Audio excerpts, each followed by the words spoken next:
And welcome, ladies and gentlemen, to this edition of the Hagman and Hagman Report. Yeah, folks, keep your prayers up for this police officer in Flint, Michigan, Lieutenant Jeffrey Neville, who was attacked by a Muslim jihadist.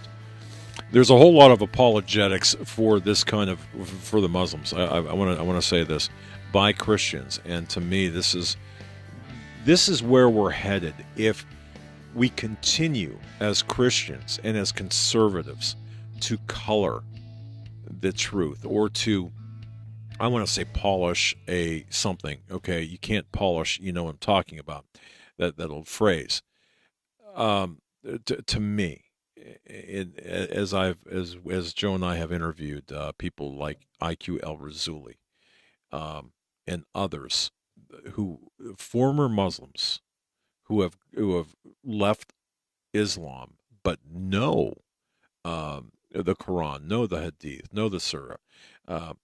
Randall Terry, an expert in Islam, who does nothing but use the Quran itself as the source material for the education of non-Muslims and Muslims alike.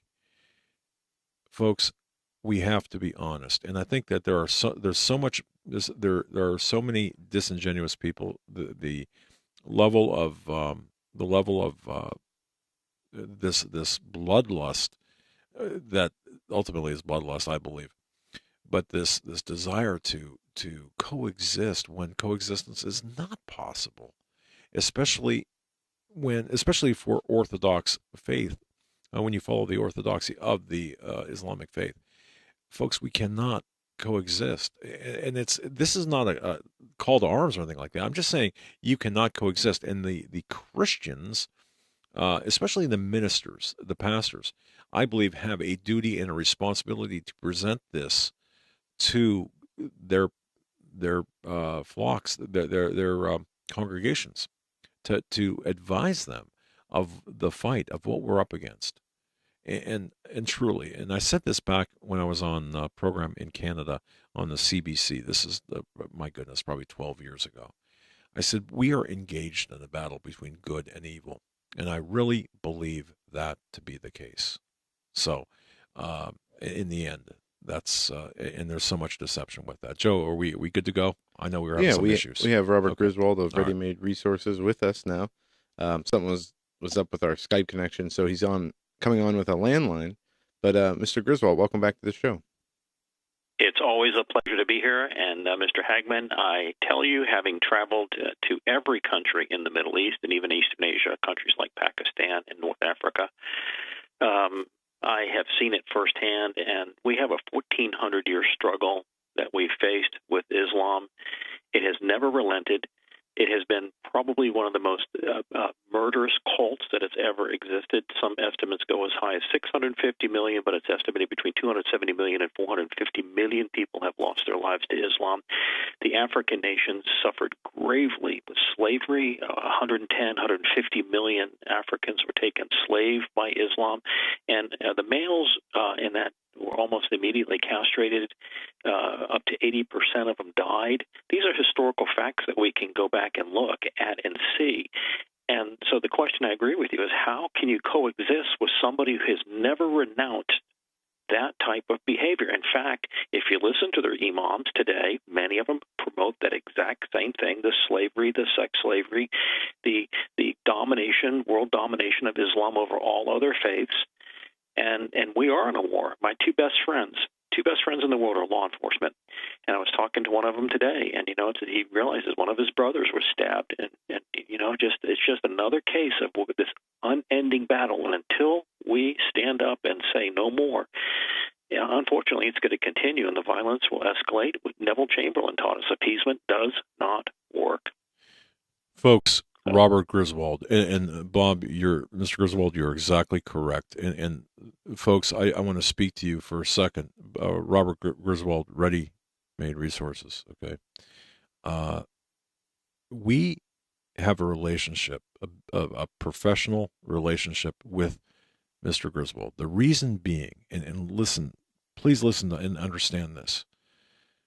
Out of all the companies out there, Mr. Griswold understands the problem and the solution. He understands that this is a well-traveled, well-experienced, well-educated man. He is his company. He built his company on experience, but also by anticipating your needs, my needs, our collective and individual needs.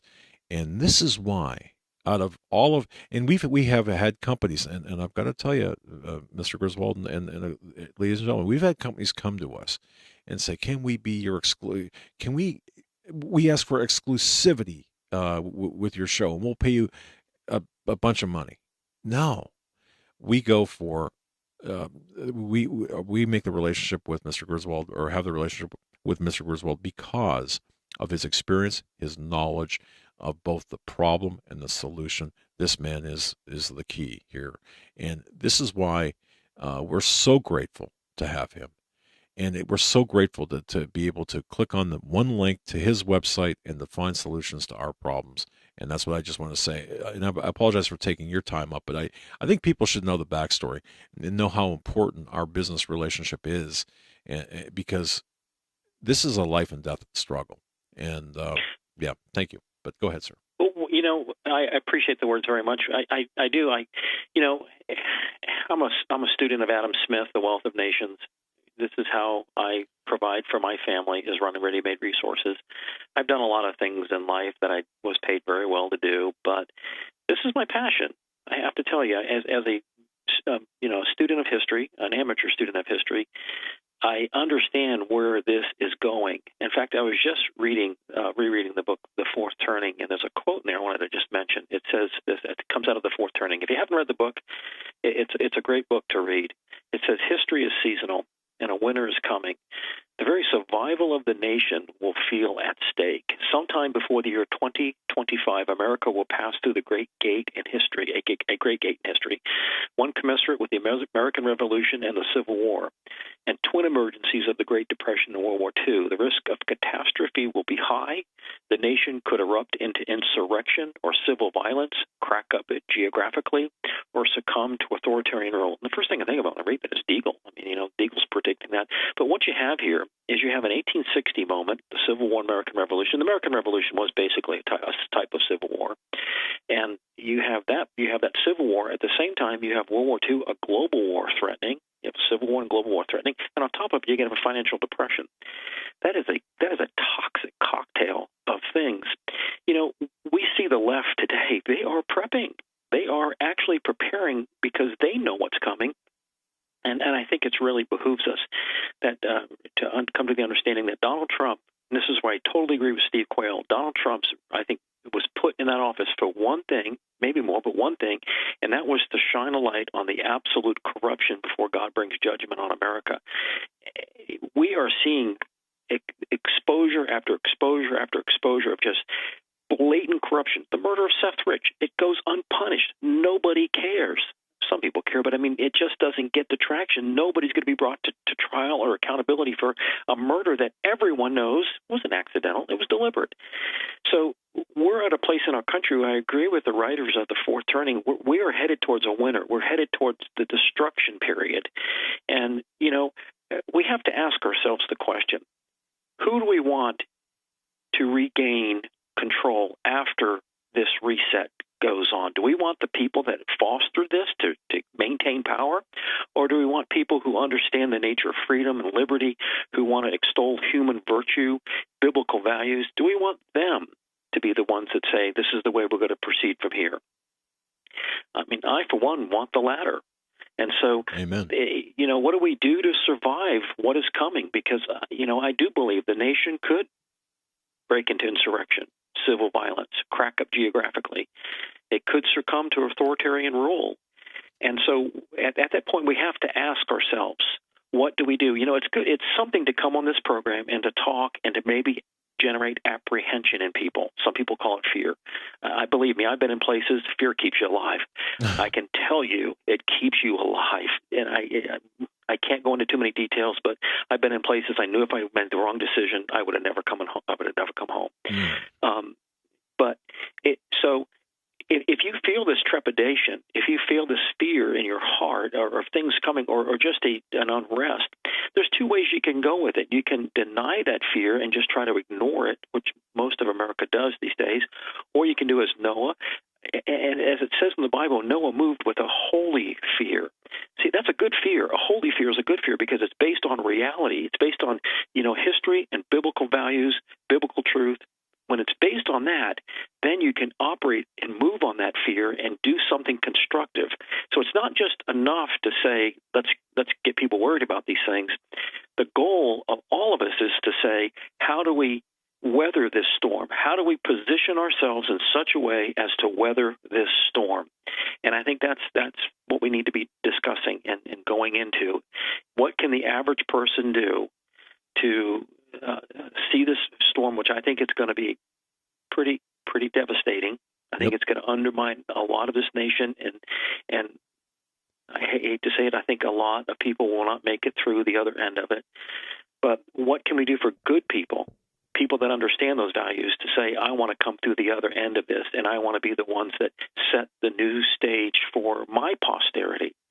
The founders realized that if they won the war, they were going to be bankrupt. If they won the war, they were going to face decades of hardship. Yes. But they didn't do it for themselves. They did it for their posterity. And so that's the burden I have. I'm 61 years old. I've lived a very good life. I've done a lot of things in life. But now as I reflect, as I enter older age, I want to look at the younger generation and say, I want to give them the same thing. Let's pass this on. Let's don't let it go into extinction. Let's don't go into 500 years of dark ages. Let's take this light that we have. Let's overcome these obstacles. Let's go through the difficult times, the reset, and let's come out the other end and be the victors in it. And that's why I have so much respect for Robert Griswold, Ready-Made Resources, for that reason, for the reasons he just stated. Thinking not just about yourself, thinking ahead, thinking about your children and the future of your family and your loved ones, the future of your country, and that's from the heart. Thank you, Mr. Griswold. Thank you. I think there are millions of people out there, and they that's why these programs are so important with you guys. They gravitate because they are looking for something they can hold on to. Say, we don't lack motivation. We don't even lack the understanding of what's going on. We lack a central rallying point where we can get around people of like mind and draw strength from each other and say, this is how we proceed, this is how we go on. Again, the left is starting to understand that. I mean, we see these leftist groups training, buying food, buying ammunition, training with guns and so forth. And we really need to take that cue and really do it one beyond that and make sure that when these things happen, we can definitely network with people of like mind. That is going to be the key issue, is being able to network with people who are of like mind. There's not going to be any Rambos out here that do it all by themselves. You're going to need your neighbors, your friends. You're going to need your church members. You're going to need all these people that you can network together, come together, and supply each other's needs. And I think with that said, that I wanted to share with you just a story that happened to me over the weekend, and segue it into a need I think is overlooked in the prepper community many, many times, and that is communication. This weekend, I'm a ham radio operator. Kilo Mike 4 India Echo Quebec is my call sign. My son is a Kilo Mike 4 Juliet Hotel. We were what's called sagging for a bike race, the Chiraholo Challenge. And that's a 112-mile bike race through the mountains of eastern Tennessee, up to 6,000 feet and so forth. Well, during that race, we set up our Sweetwater, Tennessee Ham Radio Club as the people who monitor the race. We're the official monitors of the race. So in case a biker gets in trouble or needs water or mechanical repair, whatever, we're there. So we drive. I'm in a truck, and I drive to them and assist them. Well, as I was driving up the mountain at about 4,000 feet, I come across this gentleman just laying on his back. He was riding a horse up there, and he fell off, and landed squarely on the back of his head. Oh. It was not good. It was a big blood stain on the road. He had a bad concussion. There were some motorcycle people there. Cell phones didn't work at 4,000 feet. Sure. So with the ham radio, we were able to call down to our base station. They relayed the message. They got the ambulances up there. Lifestar came in and got him. hauled him out. His lady friend that was with him didn't have a way to contact her family. We relayed her phone numbers down to a base station. They called her family, got a family up there. And my point in this is that there's coming a time in America when they're going to turn the cell phones and internet off. That's going to happen. We've seen it happen in parts where it's been shut down for a couple hours or a day, and pandemonium, chaos breaks out very quickly when you cannot get in touch with the people that you need to get in touch with. There is nothing more important than communication. I know you've interviewed John Lovell. He was over here last weekend when we were doing a little class with him, and his motto as a ranger was shoot, move, communicate, and that communication, he said, is so important. But a lot of times we overlook it as something because we might be afraid of the technology of it or whatever. We don't do it. And so what I'm going to encourage people to do tonight is to look into getting their ham radio license. And I want to differentiate between the radios you'll buy at a department store and ham radio. We're talking completely two different things. The radios you buy at a store, because radios work on line of sight, you might get a half a mile to a mile out of those radios. Don't worry what the box says. It might say 30 miles. You won't get 30 miles out of them. I've done it too many times. You won't. Ham radio, on the other hand, is the thing that it's going to allow you, if used properly, to influence in your area of operations, let's just say out to maybe 100 miles, 70 miles, 60 miles, but maybe out to 100 miles. When you have a catastrophe, anybody within that area, you're going to be able to communicate with them, just as we did on that mountain. And it wasn't only me, so there was a whole network of people involved. The people down below had to call and take care of things. Some other ham radio operators came in and started directing traffic, all because we were able to communicate.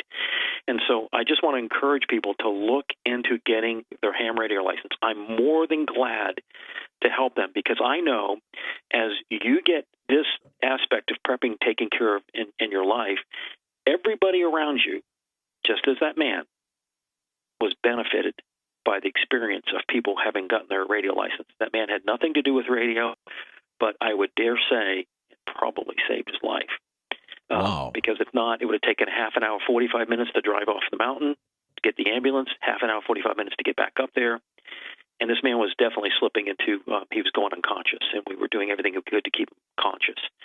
So instead of that, it took about 30 minutes to get him out of there. Lifestar came in and pulled him out, and he was in the hospital before the ambulance would have gotten there if we had to do it another way. So just think of this in a scenario where the grid goes down or the communication go down, and you need to talk to your friends, your family. You don't know where your family's at. Your wife might be at the mall, she might be at school, your children might be at school, whatever. And then you have the ability to orchestrate a plan because you have this base covered. So this is what I really promote with people. Two things. A lot of people have the food covered. A lot of people have the water covered, but they fear the technology, which is not that hard to get your ham radio license. And I want to state this. There's a lot of people out there that say, I'm not going to get the license. I'm just going to buy the radios, and if when the hits the fan, I'm going to use them. I'm going to tell you, no, you won't. Today's radios are getting too complicated for you to probably figure it out on the fly. You're not going to do it. Plus, I belong to the Monroe County Amateur Radio Club. I would say in our club we have 100 years of collective communication experience in the people that go there. If I have questions and answers, they can solve my radio questions generally in an hour, where it might take me 2 or 3 days of research. So there's a tremendous collective of information in these ham radio clubs, and like probably everybody in the country has one close enough they could go to and become a member of. And so I would encourage that.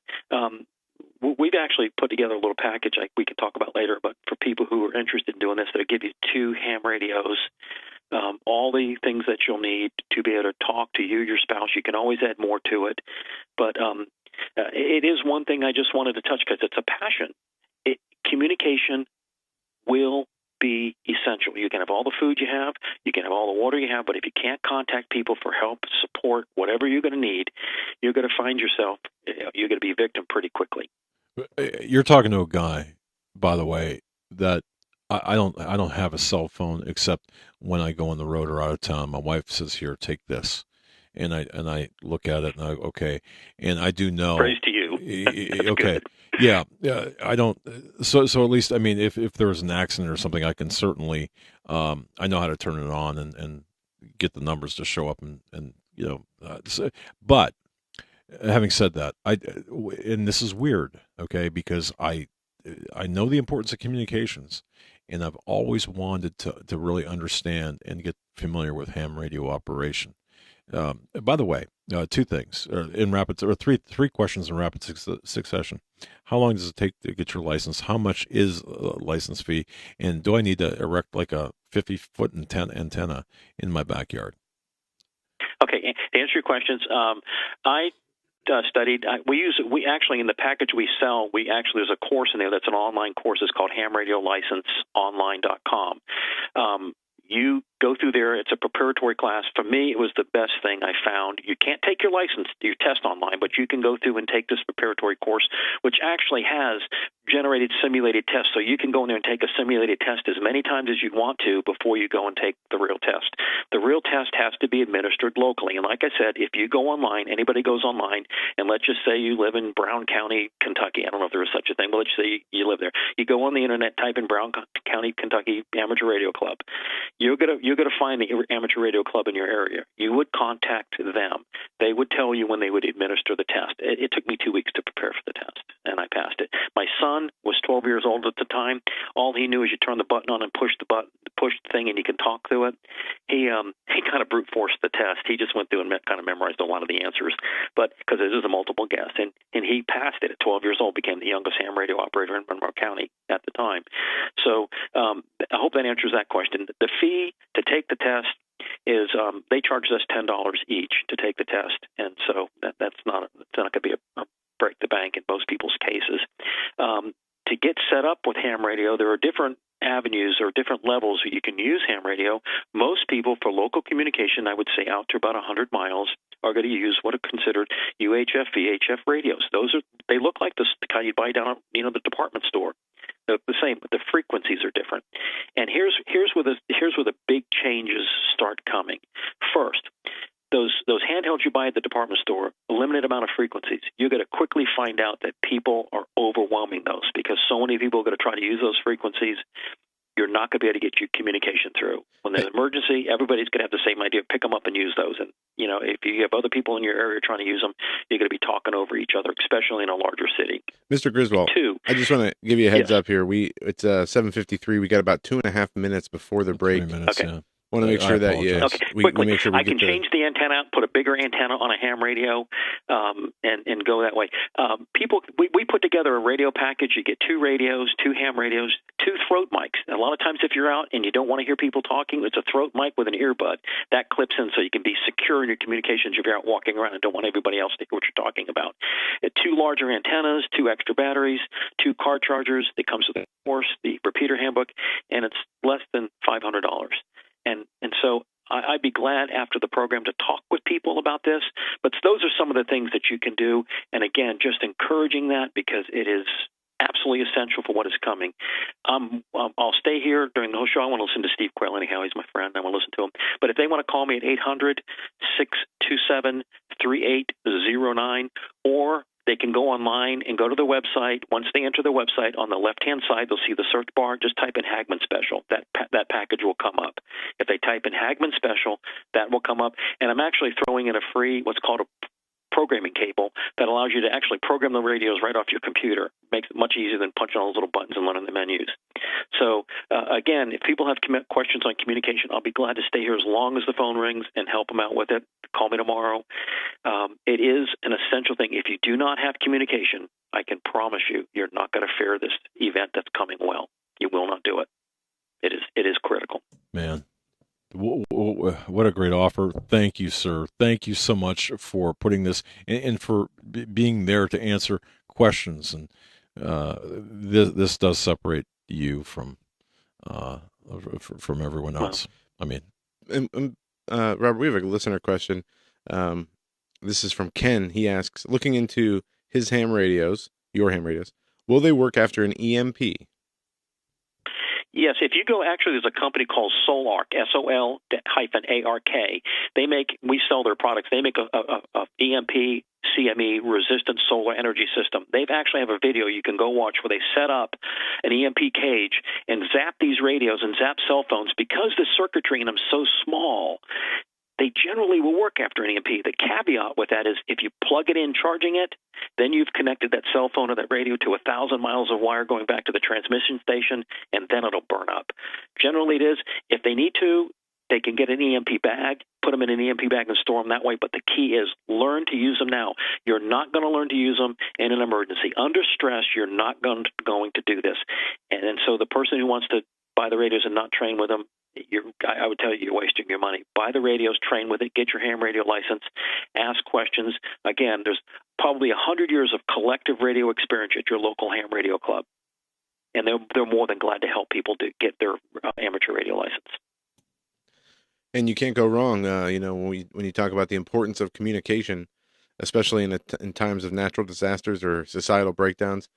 Besides food and water, there really isn't anything more important. You can accomplish a lot more with the types of communication Robert Griswold was talking about. Yeah, exactly. And Joe, the reason I mentioned, and Mr. Griswold, the reason I mentioned about me being cell phone, not really working with cell phone, is because I still think communications is the key, and the ham radio will be that item that's going to separate us or the people that survive from those who don't. It's one of the items anyway. You're going to need to network. You're going to need to be able to influence the people in your area of operation. Yes. And as John Lovell said, as a ranger, shoot, move, communicate. You can't do it without communication. Absolutely right. Robert Griswold, Ready Made Resources is the website, readymaderesources.com. Thank you so much for joining us. We will be right back after this break. God bless. God bless, man.